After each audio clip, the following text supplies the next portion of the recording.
ദേവസ്വം നിയമനങ്ങൾ PSCക്ക് വിടാൻ ബിൽ കൊണ്ടുവരാൻ മന്ത്രിസഭാ യോഗ തീരുമാനം. ബിൽ നിയമസഭാ സമ്മേളനത്തിൽ അവതരിപ്പിക്കും. തിരുവനന്തപുരം കോഴിക്കോട് ലൈറ്റ് മെട്രോയുടെ കൺസൾട്ടൻസി കരാർ DMRCക്ക് നൽകാനും മന്ത്രിസഭാ യോഗം തീരുമാനിച്ചു. മന്ത്രിസഭാ സമ്മേളനം ഈ മാസം 26 മുതൽ വിളിച്ചു ചേർക്കാനും മന്ത്രിസഭ ശുപാർശ ചെയ്തു.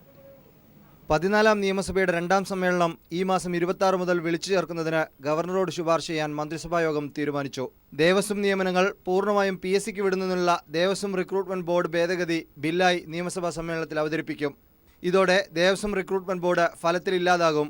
റിക്രൂട്ട്മെന്റ് ബോർഡിനെ കുറിച്ച് ആക്ഷേപമുയർന്ന സാഹചര്യത്തിൽ നിയമനങ്ങൾ PSCക്ക് വിടാൻ നേരത്തെ തീരുമാനമെടുത്തിരുന്നു. തിരുവനന്തപുരം കോഴിക്കോട് ലൈറ്റ് മെട്രോ പദ്ധതികളുടെ പ്രാഥമിക ജോലികൾക്കായുള്ള കൺസൾട്ടന്റായി DMRCയെ നിയോഗിക്കാനും മന്ത്രിസഭ തീരുമാനിച്ചു.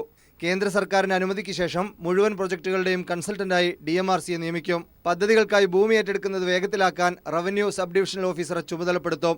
ഫ്ലൈ ഓവറുകളുടെ നിർമ്മാണത്തിനും ഭൂമി ഏറ്റെടുക്കലുമായി 272.84 കോടി രൂപയുടെ ഭരണാനുമതി നൽകും. KSFE ജീവനക്കാർക്ക് 2012 ഓഗസ്റ്റ് മുതൽ മുൻകാല പ്രാബല്യത്തോടെ ശമ്പള പരിഷ്കരണം അനുവദിക്കാനും മന്ത്രിസഭ തീരുമാനിച്ചു. News bureau, Thiruvananthapuram.